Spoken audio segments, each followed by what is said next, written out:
अध्याय 12 जैव प्रौद्योगिकी एवं उसके उपयोग। तुम पिछले अध्याय में जैव प्रौद्योगिकी जिसके बारे में पढ़ चुके हो, उसमें मुख्यतया आनुवंशिक रूप से रूपांतरित सूक्ष्मजीवों, कवक, पौधों व जंतुओं का उपयोग करते हुए जैव भैयजिक व जैविक पदार्थों का औद्योगिक स्तर पर उत्पादन किया जाता है। जैव प्रौद्योगिकी का उपयोग चिकित्सा शास्त्र, निदान सूचक, कृषि में आनुवंशिक रूपांतरित फसलें, संसाधित खाद्य, जैव सुधार, अपशिष्ट प्रतिपादन व ऊर्जा उत्पादन में हो रहा है। जैव प्रौद्योगिकी के 3 विवेचनात्मक अनुसंधान क्षेत्र हैं।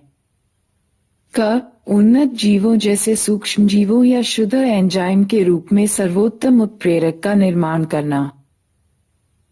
ख. उत्प्रेरक के कार्य हेतु अभियांत्रिकी द्वारा सर्वोत्तम परिस्थितियों का निर्माण करना तथा ग. अनुप्रवाह प्रक्रमण तकनीक का प्रोटीन, कार्बनिक यौगिक के शुद्धिकरण में उपयोग करना।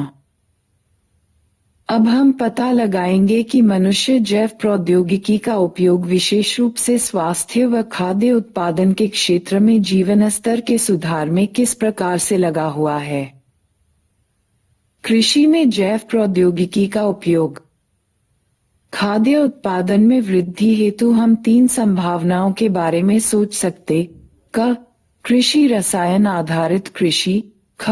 कार्बनिक कृषि और ग. आनुवंशिकतः निर्मित फसल आधारित कृषि। हरित क्रांति द्वारा खाद्य आपूर्ति में तिगुनी वृद्धि में सफलता मिलने के बावजूद मनुष्य की बढ़ती जनसंख्या का पेट भर पाना संभव नहीं है। उत्पादन में वृद्धि आंशिक रूप से उन्नत किस्मों को फसलों के उपयोग के कारण है, जबकि इस वृद्धि में मुख्यतया उत्तम प्रबंधकीय व्यवस्था और कृषि रसायनों, खादों तथा कीटनाशकों का प्रयोग एक कारण है। हालांकि विकासशील देशों के किसानों के लिए कृषि रसायन काफी महंगे पड़ते हैं व परंपरागत प्रजनन के द्वारा निर्मित किस्मों से उत्पादन में वृद्धि संभव नहीं है। क्या ऐसा कोई वैकल्पिक रास्ता है जिसमें आनुवंशिक जानकारी का उपयोग करते हुए किसान अपने खेतों से सर्वाधिक उत्पादन ले सकेंगे? क्या ऐसा कोई तरीका है जिसके द्वारा खादों एवं रसायनों का न्यूनतम उपयोग कर उसके द्वारा पर्यावरण पर पड़ने वाले हानिकारक प्रभावों को घटा सकते हैं? आनुवंशिक रूपांतरित फसलों का उपयोग ही इस समस्या का हल है। ऐसे पौधे, जीवाणु, कवक व जंतु जिनके जीस हस्तकौशल द्वारा परिवर्तित किए जा चुके हैं। आनुवंशिकतः रूपांतरित जीव जेनेटिकली मॉडिफाइड ऑर्गेनाइजेशन कहलाते हैं। जीएमओ का व्यवहार स्थानांतरित जीन की प्रकृति, परपोषी पौधों, जंतुओं या जीवाणुओं की प्रकृति व खाद्य जाल पर निर्भर करता है। जीएम पौधों का उपयोग कई प्रकार से लाभदायक है। आनुवंशिक रूपांतरण द्वारा क. अजैव प्रतिबलों, ठंडा, सूखा, लवण, ताप के प्रति अधिक सहिष्णु फसलों का निर्माण। ख. रासायनिक कीटनाशकों पर कम निर्भरता करना, कीटनाशी प्रतिरोधी फसल। ग. कटाई पश्चात होने वाले अन्नादि नुकसानों को कम करने में सहायक। घ. पौधों द्वारा खनिज उपयोग क्षमता में वृद्धि, यह शीघ्र मृदा उर्वरता समापन को रोकता है। ग. खाद्य पदार्थों के पोषणिक स्तर में वृद्धि, उदाहरणार्थ विटामिन ए समृद्ध धान, गोल्डन राइस। उपरोक्त उपयोगों के साथ साथ जीएम का उपयोग तदनुकूल पौधों के निर्माण में सहायक है, जिनसे वैकल्पिक संसाधनों के रूप में उद्योगों में बसा ईंधन व भेषजीय पदार्थों की आपूर्ति की जाती है।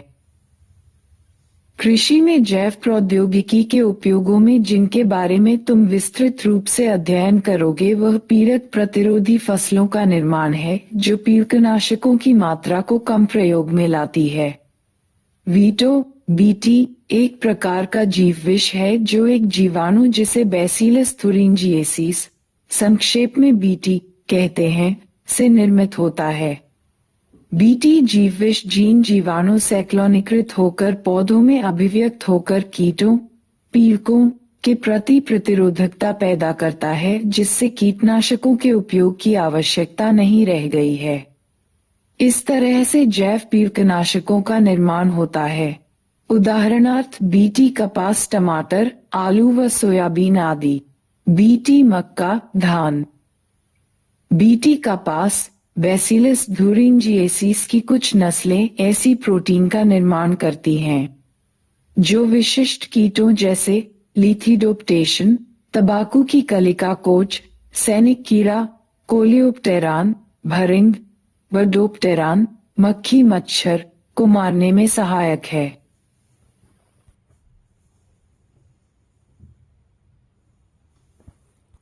बी thuringiensis अपनी वृद्धि के विशेष अवस्था में कुछ प्रोटीन रवा का निर्माण करती है। इन रवों में विषाक्त कीटनाशक प्रोटीन होता है। यह जीवविष बैसिलस को क्यों नहीं मारता है? वास्तव में बीटी जीवविष प्रोटीन प्रागजीव विष निष्क्रिय रूप में होता है। जो ही कीट इस निष्क्रिय जीवविष को खाता है, इसके रखे आत्मिक क्षारीय पीएच के कारण घुलनशील होकर सक्रिय रूप में परिवर्तन हो जाते हैं। सक्रिय जीव विष मध्य आंत के उपकलीय कोशिकाओं की सतह से बंधकर उसमें छिद्रों का निर्माण करते हैं, जिस कारण से कोशिकाएं फूलकर फट जाती हैं और परिणामस्वरूप कोट की मृत्यु हो जाती है। विशिष्ट बीटो जीव विष जीस बैसिलस thuringiensis से पृथक कर कई फसलों जैसे कपास में समाविष्ट किया जा चुका है।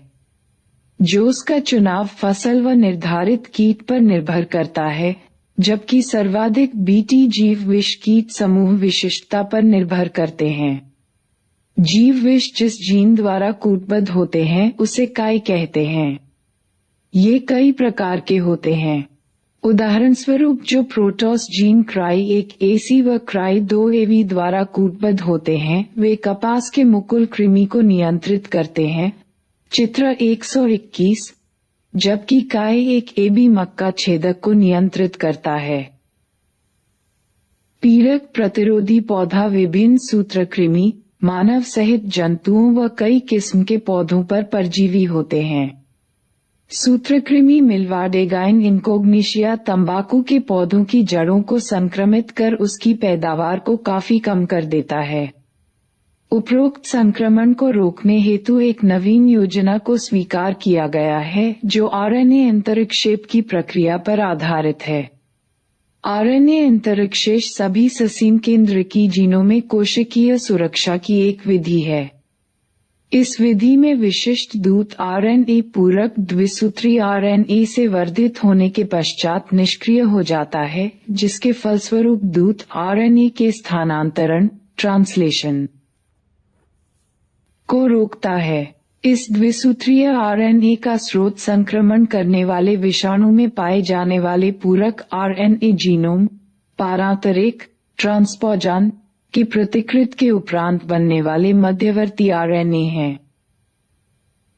एग्रोबैक्टीरियम संवाहकों का उपयोग कर सूत्रकृमि विशिष्ट जीनों को परपोषी पौधों में प्रवेश कराया जा चुका है। चित्र 12.2 एक डीएनए का प्रवेश इस प्रकार कराया जाता है कि परपोषी कोशिकाओं में अर्ध सेंस व प्रति अर्ध एंटीसेंस आरएनए का निर्माण करता है। ये दोनों आरएनए एक दूसरे के पूरक होते हैं जो द्विसूत्रीय आरएनए का निर्माण करते हैं, जिससे आरएनए अंतरिक्षेप प्रारंभ होता है और इसी कारण से सूत्रकृमि के विशिष्ट दूत आरएनए निष्क्रिय हो जाते हैं। इसके फलस्वरूप परजीवी परपोषी में विशिष्ट अंतरिक्षेपी आरएनए की उपस्थिति से परजीवी जीवित नहीं रह पाता है। इस प्रकार परजीवी पौधे अपनी सुरक्षा परजीवी से करते हैं।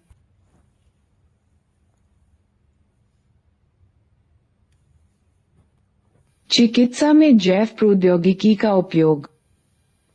पुनर्योगस डीएनए प्रौद्योगिकी विधियों का स्वास्थ्य सुरक्षा के क्षेत्र में अत्यधिक प्रभाव डाला है, क्योंकि इसके द्वारा उत्पन्न सुरक्षित व अत्यधिक प्रभावी चिकित्सीय औषधियों का उत्पादन अधिक मात्रा में संभव है। पुनर्योगस चिकित्सीय औषधियों का अवांछित प्रतिरक्षात्मक प्रभाव नहीं पड़ता है, जबकि ऐसा देखा गया है कि उपरोक्त उत्पाद जो अमानवीय स्रोतों से विलगित किए गए हैं, वे अवांछित प्रतिरक्षात्मक प्रभाव डालते हैं। वर्तमान समय में लगभग 30 पुनर्योगस चिकित्सीय औषधियां विश्व में मनुष्य के प्रयोग हेतु स्वीकृत हो चुकी हैं। वर्तमान में इनमें से 12 भारत में विपणित हो रही हैं।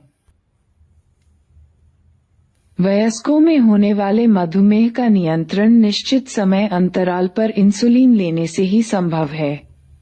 मानव इंसुलिन पर्याप्त उपलब्ध न होने पर मधुमेह रोगी क्या करेंगे? उस पर विचार करने पर हम इस बात को स्वीकार करेंगे कि हमें अन्य जानवरों से इंसुलिन वियुक्त कर उपयोग में लाना होगा। क्या अन्य जंतुओं से वियुक्त इंसुलिन मानव शरीर में भी प्रभावी है और उसका मानव शरीर के प्रतिरक्षा अनुक्रिया पर कोई हानिकारक प्रभाव तो नहीं पड़ता है? तुम कल्पना करो कि यदि कोई जीवाणु मानव इंसुलिन बना सकता है तो निश्चय ही पूरी प्रक्रिया सरल हो जाएगी। तुम आसानी से ऐसे जीवाणु को अधिक मात्रा में विकसित कर जितना चाहे अपनी आवश्यकता के अनुसार इंसुलिन बना सकते हो। सोचो, क्या इंसुलिन मधुमेही लोगों को मुख से दिया जा सकता है कि नहीं? क्यों? मधुमेह रोगियों द्वारा उपयोग में लाए जाने वाला इंसुलिन जानवरों व सूअरों को मारकर उनके अग्नाशय से निकाला जाता था। जानवरों द्वारा प्राप्त इंसुलिन से कुछ रोगियों में प्रत्युर्जा, एलर्जी या बाह्य प्रोटीन के प्रति दूसरे तरह की प्रतिक्रिया होने लगती थी। इंसुलिन 2 छोटी पॉलीपेप्टाइड श्रृंखलाओं का बना होता है, श्रृंखला ए व श्रृंखला बी, जो आपस में डाइसल्फाइड बंधों द्वारा जुड़ी होती हैं। चित्र 12.3। मानव सहित स्तनधारियों में इंसुलिन प्राक हार्मोन प्राक एंजाइम की तरह प्राक हार्मोन को पूर्ण परिपक्व व क्रियाशील हार्मोन बनने के पहले संसाधित होने की आवश्यकता होती है, संश्लेषित होता है, जिसमें एक अतिरिक्त फैलाव होता है जिसे पेप्टाइड सी कहते हैं। यह सी पेप्टाइड परिपक्व इंसुलिन में नहीं होता, जो परिपक्वता के दौरान इंसुलिन से अलग हो जाता है। आरडीएनए तकनीकियों का प्रयोग करते हुए इंसुलिन के उत्पादन में मुख्य चुनौती यह है कि इंसुलिन को एकत्रित कर परिपक्व रूप में तैयार किया जाए। 1983 में एली लिली नामक एक अमेरिकी कंपनी ने 2 डीएनए अनुक्रमों को तैयार किया जो मानव इंसुलिन की श्रृंखला ए और बी के अनुरूप होती हैं, जिसे छोटी ई कोलाई के प्लाज्मिड में प्रवेश कराकर इंसुलिन श्रृंखलाओं का उत्पादन किया। इन अलग अलग निर्मित श्रृंखलाओं ए और बी को निकालकर डाइसल्फाइड बंध बनाकर आपस में संयोजित कर मानव इंसुलिन का निर्माण किया गया। 12.22 जीन चिकित्सा। यदि एक व्यक्ति आनुवंशिक रोग के साथ पैदा हुआ है, तो क्या इस रोग के उपचार हेतु कोई चिकित्सा व्यवस्था है? जीन चिकित्सा ऐसा ही एक प्रयास है। जीन चिकित्सा में उन विधियों का सहयोग लेते हैं जिनके द्वारा किसी बच्चे या भ्रूण में चिन्हित किए गए जीन दोषों का सुधार किया जाता है। उसमें रोग के उपचार हेतु जीनों को व्यक्ति की कोशिकाओं या ऊतकों में प्रवेश कराया जाता है। आनुवंशिक दोष वाली कोशिकाओं के उपचार हेतु सामान्य जीन को व्यक्ति या भ्रूण में स्थानांतरित करते हैं, जो निष्क्रिय जीन को क्षतिपूर्ति कर उसके कार्यों को संपन्न करते हैं। जीन चिकित्सा का पहल प्रयोग वर्ष 1990 में एक 4 वर्षीय लड़की में एडेनोसिन डीएमिनेज एडीए की कमी को दूर करने के लिए किया गया था। यह एंजाइम प्रतिरक्षा तंत्र के कार्य के लिए अति आवश्यक होता है। उपरोक्त समस्या जो एंजाइम एडेनोसिन डीएमिनेज के लिए जिम्मेदार है, जो इसके लोप होने के कारण होता है। कुछ बच्चों में एडीए की कमी का उपचार अस्थिमज्जा के प्रत्यारोपण से होता है, जबकि दूसरों में एंजाइम प्रतिस्थापन चिकित्सा द्वारा उपचार किया जाता है, जिसमें सुई द्वारा रोगी को सक्रिय एडीए दिया जाता है। उपरोक्त दोनों विधियों में यह कमी है कि ये पूर्णतया रोगनाशक नहीं है। जीन चिकित्सा में सर्वप्रथम रोगी के रक्त से लसीकाणु को निकालकर शरीर से बाहर संवर्धन किया जाता है। सक्रिय एडीए का सीडीएनए पश्च विषाणु संवाहक का प्रयोग कर लसीकाणु में प्रवेश कराकर अंत में रोगी के शरीर में वापस कर दिया जाता है। ये कोशिकाएं मूत्रप्राय होती हैं, इसलिए आनुवंशिक निर्मित लसीकाणुओं को समय समय पर रोगी के शरीर से अलग करने की आवश्यकता होती है। यदि मज्जा कोशिकाओं से विलगित अच्छी जोनों को प्रारंभिक भ्रूणीय अवस्था की कोशिकाओं से उत्पादित एडीए में प्रवेश करा दिए जाएं, तो यह एक स्थायी उपचार हो सकता है। 12.23 आणविक निदान।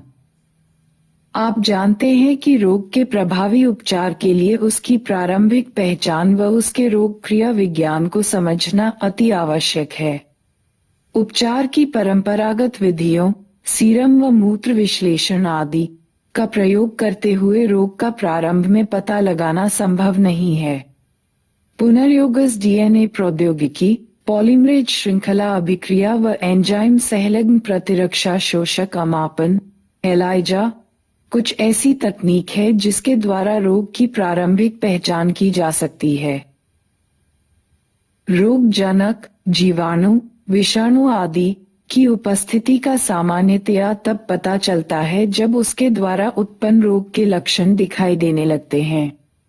उस समय तक रोगजनक की संख्या शरीर में पहले से काफी अधिक हो चुकी होती है। जब बहुत कम संख्या में जीवाणु या विषाणु, उस समय जब रोग के लक्षण स्पष्ट दिखाई नहीं देते हो, तब उनकी पहचान पीसीआर द्वारा उनके न्यूक्लिक अम्ल के प्रवर्धन एम्प्लीफिकेशन द्वारा कर सकते हैं। क्या तुम बता सकते हो कि पीसीआर द्वारा डीएनए की बहुत कम मात्रा की पहचान कैसे की जाती है? संदेहात्मक एड्स रोगियों में एचआईवी की पहचान हेतु पीसीआर आजकल सामान्यतया उपयोग में लाया जा रहा है। उसका उपयोग संदेहात्मक कैंसर रोगियों के जीन में होने वाले उत्परिवर्तनों को पता लगाने में भी किया जा रहा है। यह एक उपयोगी तकनीकी है जिसके द्वारा बहुत सारी दूसरे आनुवंशिक दोषों की पहचान की जा सकती है। डीएनए या आरएनए की एकल श्रृंखला से एक विकिरण सक्रिय अणु संपरीक्षित जुड़कर कोशिकाओं के क्लोन में अपने पूरक डीएनए से संकरित होते हैं, जिसे बाद में स्वीकरणीय चित्रण ऑटोरेडियोग्राफी द्वारा पहचानते हैं। क्लोन जिसमें उत्परिवर्तित जीन मिलते हैं, छायाचित्र पटल फोटोफिक फिल्म पर दिखाई नहीं देते हैं, क्योंकि संपरीक्षित प्रोब व उत्परिवर्तित जीन आपस में एक दूसरे के पूरक नहीं होते हैं। एंजाइम सहलग्न प्रतिरक्षा शोषक अमापन एलाइजा प्रतिजन प्रतिरक्षी पारस्परिक क्रिया के सिद्धांत पर कार्य करता है। रोग जनकों के द्वारा उत्पन्न संक्रमण की पहचान प्रतिजनों, प्रोटीनजन, ग्लाइकोप्रोटीस आदि की उपस्थिति या रोग जनकों के विरुद्ध संश्लेषित प्रतिरक्षी की पहचान के आधार पर की जाती है। 12.3 परजीवी जंतु ट्रांसजेनिक एनिमल्स ऐसे जंतुओं जिनके डीएनए में परिचालन द्वारा एक अतिरिक्त बाहरी जीन व्यवस्थित होता है जो अपना लक्षण व्यक्त करता है, उसे परजीवी जंतु कहते हैं। परजीवी चूहे, खरगोश, सुअर, भेड़, गाय व मछलियां आदि पैदा हो चुके हैं, उसके बावजूद उपस्थित परजीवी जंतुओं में 95% से अधिक चूहे हैं। उस तरह के जंतुओं का उत्पादन क्यों किया जाता है? इस तरह के परिवर्तन से मानव को क्या लाभ है? अब हम कुछ सामान्य कारणों का पता करेंगे। सामान्य शरीर क्रिया व विकास परजीवी जंतुओं का निर्माण विशेष रूप से इस प्रकार किया जाता है जिनमें जीनों के नियंत्रण व इनका शरीर के विकास व सामान्य कार्यों पर पड़ने वाले प्रभावों का अध्ययन किया जाता है। उदाहरणार्थ विकास में भागीदार जटिल कारकों जैसे इंसुलिन की तरह विकास कारक का अध्ययन दूसरी जाति स्पीशीज के जीन्स को प्रवेश कराने के उपरांत उपरोक्त कारकों के निर्माण में होने वाले परिवर्तनों से होने वाले जैविक प्रभाव का अध्ययन तथा कारकों की शरीर में जैविक भूमिका के बारे में सूचना मिलती है। ख. रोगों का अध्ययन। अनेकों परजीवी जंतु इस प्रकार निर्मित किए जाते हैं जिनसे रोग के विकास में जीन की भूमिका क्या होती है। यह विशिष्ट रूप से निर्मित है जो मानव रोगों के लिए नमूने के रूप में प्रयोग किए जाते हैं ताकि रोगों के नए उपचारों का अध्ययन हो सके। वर्तमान समय में मानव रोगों जैसे कैंसर, पुटीय रेशमयता, सिस्टिक फाइब्रोसिस, रूमेटॉइड संधिशोथ व एल्जीमर हेतु परजीवी नमूने उपलब्ध हैं। ग. जैविक उत्पाद। कुछ मानव रोगों के उपचार के लिए औषधि की आवश्यकता होती है जो जैविक उत्पाद से बनी होती है। ऐसे उत्पादों को बनाना अक्सर बहुत महंगा होता है। परजीवी जंतु जो उपयोगी जैविक उत्पाद का निर्माण करते हैं उनमें डीएनए के भाग, जीनों को प्रवेश कराते हैं जो विशेष उत्पाद के निर्माण में भाग लेते हैं। उदाहरण मानव प्रोटीन अल्फा 1 एंटीट्रिप्सिन का उपयोग इन्फासीमा के निदान में होता है। ठीक उसी तरह का प्रयास फिनाइल कीटोनुरिया PKU व पुटीय रेशमयता के निदान हेतु किया गया है। वर्ष 1977 में सर्वप्रथम परजीवी गाव रोजी मानव प्रोटीन संपन्न दुग्ध 2.4 ग्राम प्रति लीटर प्राप्त किया गया। इस दूध में मानव अल्फा लेक्टोल्बुमिन मिलता है जो मानव शिशु हेतु अत्यधिक संतुलित पोषक तत्व है जो साधारण गाय के दूध में नहीं मिलता है। घ. टीका सुरक्षा। टीकों का मानव पर प्रयोग करने से पहले टीके की सुरक्षा जांच के लिए परजीवी चूहों को विकसित किया गया है। पोलियो टीका की सुरक्षा जांच के लिए परजीवी चूहों का उपयोग किया जा चुका है। यदि उपरोक्त प्रयोग सफल व विश्वसनीय पाए गए तो टीका सुरक्षा जांच के लिए बंदर के स्थान पर परजीवी चूहों का प्रयोग किया जा सकेगा।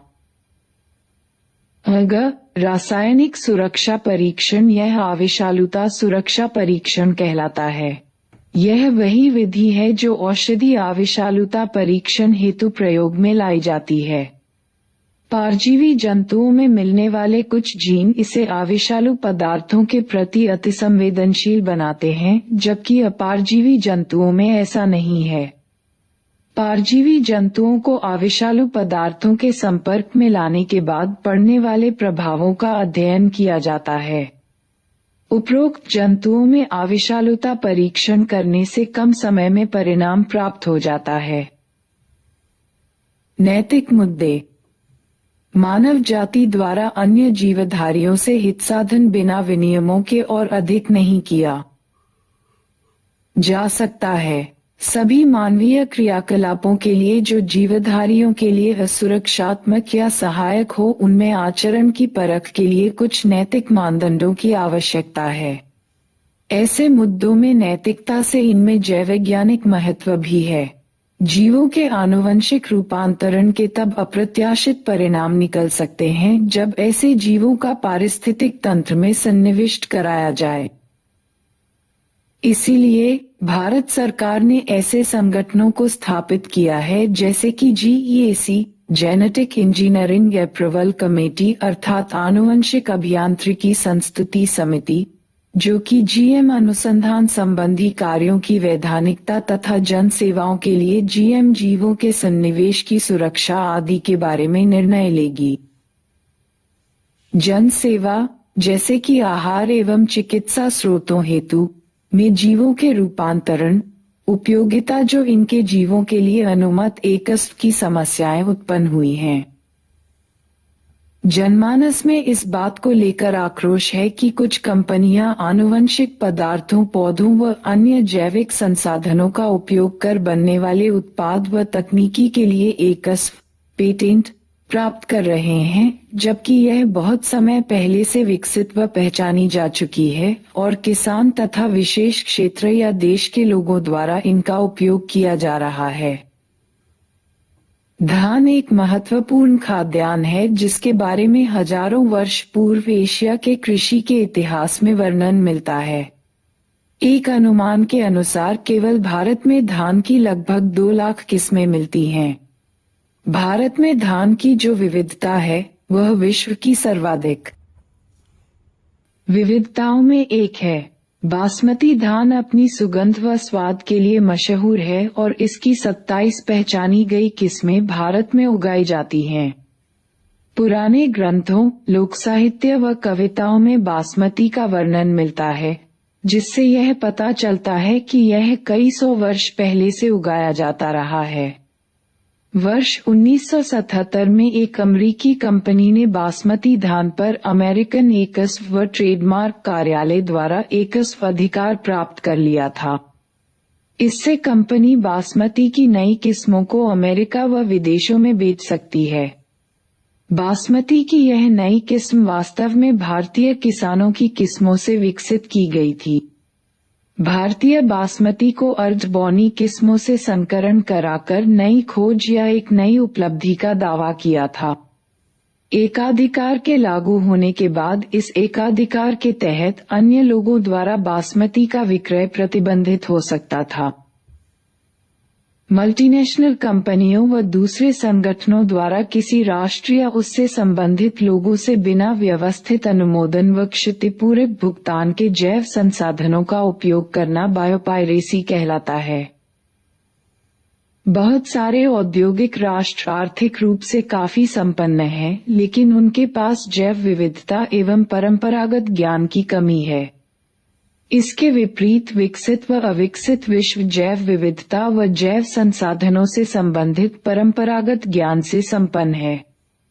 जैव संसाधनों से संबंधित परंपरागत ज्ञान का उपयोग आधुनिक उपयोगों में किया जा सकता है, जिसके फलस्वरूप इनके व्यापारीकरण के दौरान समय, शक्ति व खर्च को बचाया जा सकता है।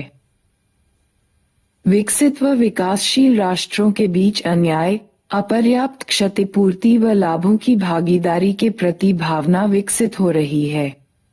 इसके कारण कुछ राष्ट्रों ने अपने जैव संसाधनों व परंपरागत ज्ञान का बिना पूर्व अनुमति के उपयोग पर प्रतिबंध के लिए नियमों को बना रहे हैं। भारतीय संसद ने हाल ही में भारतीय एकस्व बिल, इंडियन पेटेंट बिल, में दूसरा संशोधन पारित किया है जो ऐसे मुद्दों को ध्यानार्थ लेगा जिसके अंतर्गत एकस्व नियम संबंधी आपातकालिक प्रावधान तथा अनुसंधान एवं विकासीय प्रयास शामिल हैं।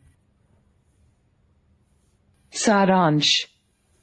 जैव हुए सूक्ष्मजीवों, पौधों, जंतुओं व अनेक उपापचयी कार्यप्रणाली का उपयोग करते प्रौद्योगिकी द्वारा मनुष्य के लिए कई उपयोगी पदार्थों का निर्माण हो चुका है। पुनर्योगज डीएनए प्रौद्योगिकी ने ऐसे सूक्ष्म जीवों, पौधों व जंतुओं का निर्माण संभव कर दिया है जिनमें अभूतपूर्व क्षमता निहित है।